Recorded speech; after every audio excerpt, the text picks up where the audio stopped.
The rain was pouring heavily that evening, turning the city streets into slippery mirrors reflecting the neon lights above. Inside a sleek, glass-walled office atop one of the tallest skyscrapers, Amelia Chun, a successful CEO in her mid-30s, worked late as usual. Her company's quarterly report was due the next morning, and she refused to leave until every detail was perfect. As she packed up her laptop, a sudden bang echoed through the empty office hallway. Her heart skipped a beat. Before she could react, the door burst open, and a masked intruder stormed in. "Give me everything now," the intruder shouted, waving a gun. Amelia froze. Her mind raced. She was alone. She had no one to call. Her legs shook uncontrollably. "Please don't hurt me. I can't walk," she begged, tears streaming down her face. She wasn't lying. She had injured her leg during a recent hiking accident and was still recovering. For a moment, the intruder hesitated, clearly frustrated. And then, unexpectedly, the office door opened wider, and a tall figure stepped in. It was Lucas Grant, a single dad who had recently started working in the building security division. Calm, composed, and unafraid, he approached the intruder. "What do you think you're doing?" Lucas asked firmly, his voice steady. The intruder laughed nervously, but the moment he met Lucas's gaze, a flicker of doubt crossed his face. It was a gaze that spoke of someone who had nothing to fear, yet everything to lose. The gaze of a man who would do anything to protect the innocent. And in that moment, Amelia realized her life might just change, not because of a business deal or her corporate power, but because of the courage of a single dad who appeared out of nowhere. The intruder froze, staring at Lucas. His confidence, which had seemed so strong just moments ago, now wavered. Lucas moved slowly, deliberately, his eyes never leaving the masked figure. "Drop the gun," Lucas said, his voice calm but commanding. "You don't want this to get worse." Amelia, still clutching her injured leg, tried to move backward but winced in pain. She whispered, almost to herself, "Please, just make him go." The intruder's hands trembled. Sweat ran down his forehead as he glanced between Amelia and Lucas. Something in Lucas's presence, a silent, unshakable strength, made the man hesitate. And then, with a frustrated growl, the intruder turned and fled, disappearing into the stormy night. Lucas quickly closed the door and turned to Amelia. "Are you okay?" he asked, kneeling down to check her injured leg. His hands were gentle, but there was an unmistakable firmness in his tone that made her feel safe, something she hadn't felt in years.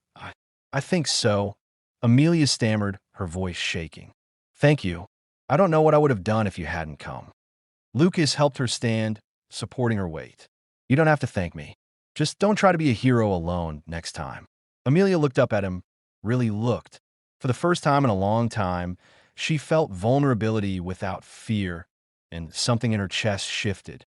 She realized that behind this man's calm exterior was someone who had faced life's hardships and survived. Someone whose strength wasn't just physical, but emotional as well. "I owe you my life," she said softly, embarrassed by how shaken she still felt. Lucas smiled faintly. "You don't owe me anything, but maybe you owe yourself to be more careful."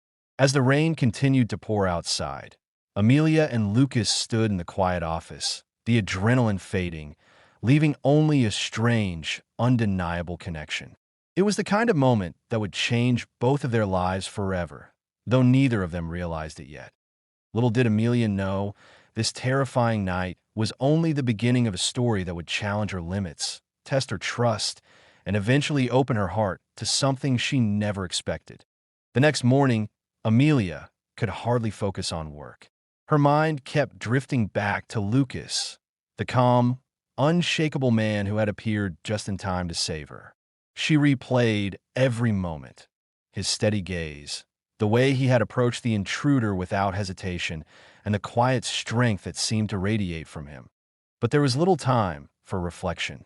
Her office was now a crime scene, and the police had questions. Detectives came and went, scribbling notes and examining fingerprints. Amelia gave her statement, but her eyes kept searching for a familiar figure in the building lobby. Lucas, of course, wasn't there, Meanwhile, Lucas returned to his own small apartment, exhausted but restless. Being a single dad was never easy, and the memory of Amelia's terrified expression haunted him. He had faced danger before, both on the streets and in his past life, but something about that moment stayed with him. It wasn't just the fear, it was the urgency of protecting someone who didn't even know him, yet felt completely alone. Later that afternoon, Lucas's phone buzzed. A message from his daughter, Lily. "Daddy, did you help a lady today?" She looked really scared. Lucas smiled faintly, typing back, "Yes, sweetheart. Everything's okay now." Meanwhile, Amelia couldn't shake the feeling that she had to know more about him. Who was this man who walked into her life like a storm and left such an imprint? She asked the building security office and discovered something surprising. Lucas Grant, the single dad, had been quietly protecting the building for years, but he was rarely seen or recognized. He wasn't just a security officer. He was someone who had faced the world's harshest realities and survived, carrying scars that no one could see. Curiosity turned into a quiet admiration, and admiration into a subtle, growing trust she hadn't felt in years. For Amelia, it was the first crack in the armor she had built around herself. The armor of a CEO who always had to be in control. Later that evening, Lucas returned home to find Lily waiting with a small, hand-drawn card. "To Daddy, my hero." He hugged her tightly, and for the first time in a long while, he allowed himself to wonder if maybe, just maybe, he could help someone else in a different way.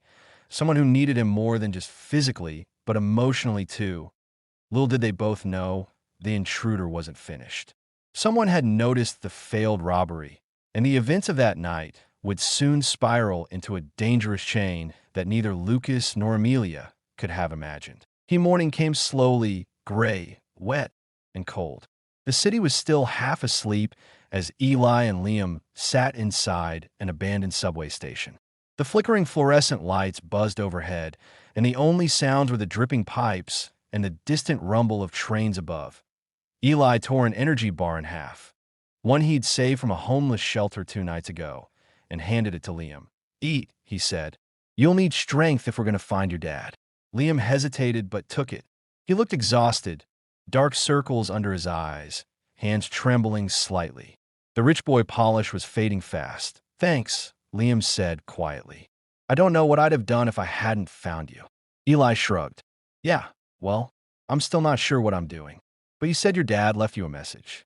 Liam nodded, pulling a small, rain-damaged phone from his pocket. The screen was cracked, but still worked.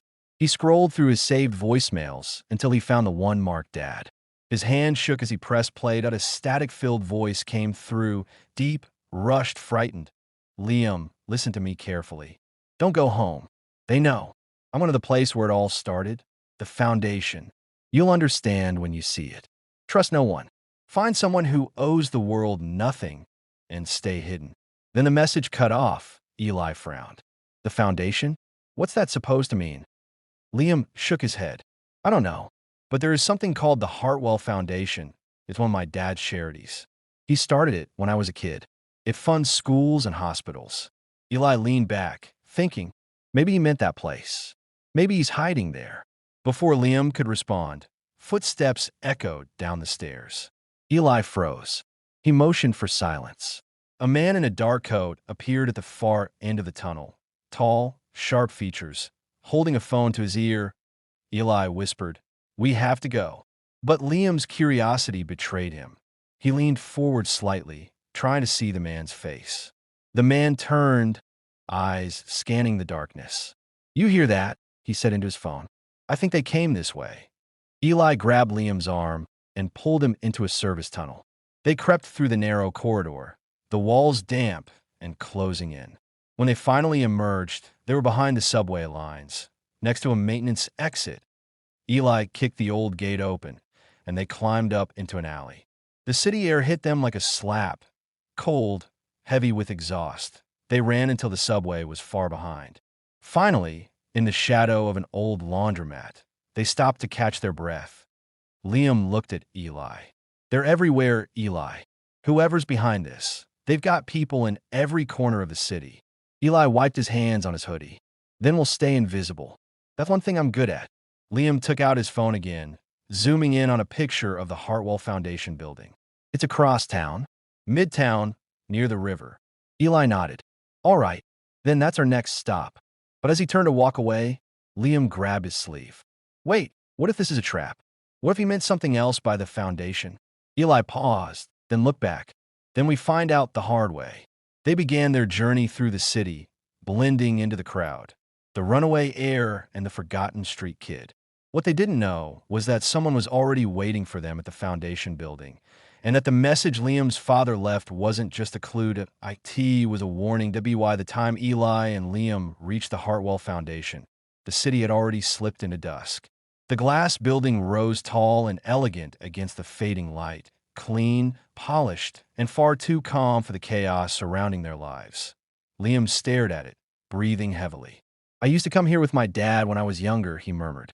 He said this place was built to heal what the world breaks. Eli glanced at the revolving doors. Let's hope it still does. The front entrance was locked. No security, no staff. The building looked abandoned. Eli led the way around the back, where they found a maintenance door slightly open. The hinges creaked as he pushed it. Inside, the air was cool and still. The lights were dim, flickering faintly as they walked through a corridor lined with framed photos of charity events. Liam's father shaking hands with doctors, smiling with kids, giving speeches about hope. But something was off. The place felt too quiet. Eli whispered, "If your dad came here, he didn't want to be found." Liam nodded, scanning the halls. There's an office upstairs. Maybe there's something there. They climbed the staircase, each step echoing softly. On the second floor, they found Mr. Hartwell's private office, nameplate still on the door. Inside, dust floated through beams of pale light. Papers were scattered on the floor, drawers half open. IT looked like someone had searched it in a hurry. Liam went straight to the desk. Dad kept a lot of things here, he said, rifling through the drawers. If he was hiding something, he froze. The back of the lowest drawer was a small black notebook. On the cover, a silver crest. HF Liam opened it. Inside were codes, names, and sketches of financial routes connecting Hartwell Industries to offshore accounts. At the very last page, a single handwritten note stood out. If you find this, it means they're close. Go below. The truth is beneath what I built. Eli frowned. Below? Beneath what he built. He looked around the office. This floor doesn't go any lower, right? Liam shook his head. There's no basement. Or wait. He turned toward a large portrait on the wall. One of his father standing in front of the foundation building. My dad always said this office was his second heart. Eli stepped closer, noticing faint scrape marks on the floor beneath the painting. Hold on. He grabbed the frame and pulled. It swung open like a door, revealing a keypad hidden behind it. Liam's eyes widened. What? How did you? Old habit, Eli said with a half smile. You live on the streets. You learn where people hide things. Liam typed his father's birthday into the keypad. Beep. Denied. Then he tried his own. Beep. Access granted. The mechanical sound echoed through the room. The carpeted floor split slightly, revealing a metal staircase leading downward. Eli stared. Your dad built a hidden bunker under a charity office? Liam whispered, no, not a bunker. A lab. They descended slowly. The air grew colder, and the faint hum of electricity filled the silence. When they reached the bottom, the underground room glowed with computer screens, old servers, and file boxes stacked against the walls. And right in the center, a flickering monitor displaying a paused video feed.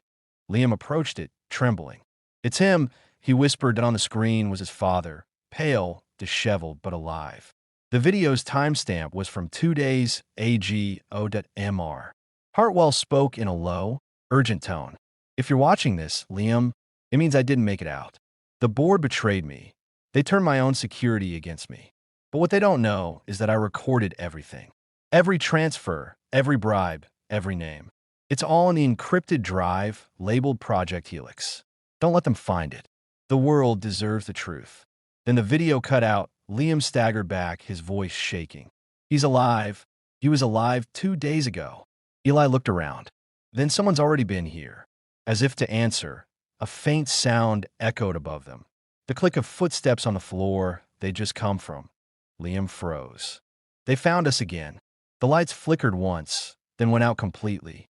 The room sank into darkness that a voice came through the silence, calm, deep, and cold. You shouldn't have come here, Liam. Eli reached for his makeshift pipe again, whispering, "Get behind me." But this time, the man in the dark wasn't a hired guard. It was someone Liam knew. The silence in the underground room felt suffocating. The only sound was the soft hum of the dead monitors cooling down. Liam's breath caught in his throat as the footsteps grew louder, descending the metal stairs slowly, one step at a time. "Who's there?" Eli demanded, tightening his grip on the rusted pipe. Then, from the shadows, a familiar voice answered. "It's me, Liam. Don't be afraid." Liam's eyes widened. Uncle Victor, a tall man, stepped into the faint glow from the backup lights. His tailored black coat was soaked from the rain, his face calm and unreadable. Victor Hartwell, Liam's father's younger brother, a board member of Hartwell Industries, and someone Liam had always trusted. Eli lowered the pipe slightly, but his instincts screamed danger. "Uncle Victor, how did you find us?" Liam asked, his voice trembling. Victor smiled faintly. "I've been looking for you everywhere, kid. You disappeared, and your father's been in trouble. I was worried." "Ili Coronet." "Yeah? Then why do you look like you already knew we'd be here?" Victor's eyes flicked to him, cold and assessing. "And you must be the street boy everyone's whispering about. The one Liam ran away with." "Eli," he said flatly. Victor nodded once, then turned back to Liam. "Your father's alive, Liam, but he's made terrible mistakes. He's hiding things that could destroy the company and thousands of jobs. You have to trust me. Give me the notebook he left." Liam froze. You knew about that?" Victor's voice softened. "Of course. I'm the only one who can protect you. I can fix this, but I need that book before someone else finds it." Eli stepped forward. "You mean before the truth gets out, right?" Victor's calm expression flickered, just for a second. "You have no idea what you're talking about, boy." "Oh, I think I do," Eli shot back. "You're one of the people your brother was exposing." Liam looked between them, torn. "Uncle Victor, please tell me that's not true." Victor sighed and took a step closer, his voice now low and heavy. "Liam, your father didn't tell you everything. He wasn't just investigating the board. He was part of it. He started the offshore accounts. He created Project Helix to hide illegal funds from the government. I tried to stop him." Eli narrowed his eyes. "You're lying." But Liam's face had gone pale. "That can't be true. My dad wouldn't." Victor interrupted gently. "He loved you, Liam. But he was desperate. When the truth came out, he panicked. He made me promise that if anything happened to him, I'd protect you. I'm just keeping that promise." For a moment, the boy's world tilted. The man he idolized, the father he'd been risking his life to find, suddenly didn't seem so heroic. Eli put a hand on his shoulder. "Don't listen to him. He's twisting the story. You saw the message. Your dad said the board betrayed him." Liam's eyes darted between them, confusion and fear swirling. "Then who's telling the truth?" Victor sighed again, stepping closer. "You'll understand soon enough. Just hand me the notebook, Liam. Please." Eli moved in front of him. "Over my dead body." Victor's eyes hardened. "That can be arranged." Before Eli could react, Victor drew a gun from his coat and pointed it straight at him. Liam screamed, "Stop." But Victor's voice was steady, eerily calm. "You think you can play hero, street rat? You're just a pawn. You have no idea what's at stake here." Eli raised his hands slowly, backing up. "Maybe not, but I know when a man's lying to a kid." Then, in one swift move, Eli grabbed a loose file box and hurled it toward Victor. Papers exploded through the air like confetti as Victor fired, the bullet ricocheting off a steel beam. "Run!" Eli shouted. Liam grabbed the notebook and sprinted toward the stairs. Eli followed close behind as Victor's shouts echoed through the underground room. "You can't hide forever, Liam. You'll see what your father really was." They burst out into the night again, the city lights blinding after the darkness below. Sirens wailed in the distance. Eli and Liam didn't stop running until they were blocks away, ducking into a construction site. Liam felt his knees trembling. "Eli, what if he was right? What if my dad was part of it?" Eli crouched beside him, his voice steady. "Then we find out." Not from Victor. Not from anyone else. From the truth your father left behind. He looked down at the soaked black notebook clutched in Liam's hands. Inside those pages, somewhere, was the key to the real story. The truth that could clear his father's name or destroy it forever. And someone, somewhere, was willing to kill to make sure they never opened it. Rain had finally stopped, leaving the city drowned in silence. The streets glistened under the faint glow of the streetlights, and somewhere in the distance, a siren wailed and faded. Inside an unfinished building on the edge of Manhattan, Eli and Liam sat in the cold shell of what would one day be a skyscraper. Liam clutched the black notebook to his chest. His clothes were soaked, his hands trembling, not from cold, but from everything he had just learned. Eli sat across from him, watching the skyline through a broken window. "You okay?" Liam shook his head. "I don't know. My whole life, I thought my dad was this perfect man, generous, honest, the kind of person people looked up to. Now I don't even know who he was." Eli saw it. Maybe he wasn't perfect, but that doesn't mean he was bad. Liam looked down at the notebook. There's only one way to know. They opened it together, turning page after page, pages filled with transaction codes, offshore accounts, lists of names. But near the end, a section was marked with red ink. Helix, Phase 2. Eli read aloud. Funds redirected to medical research, genetic patents, child recovery programs. Liam frowned.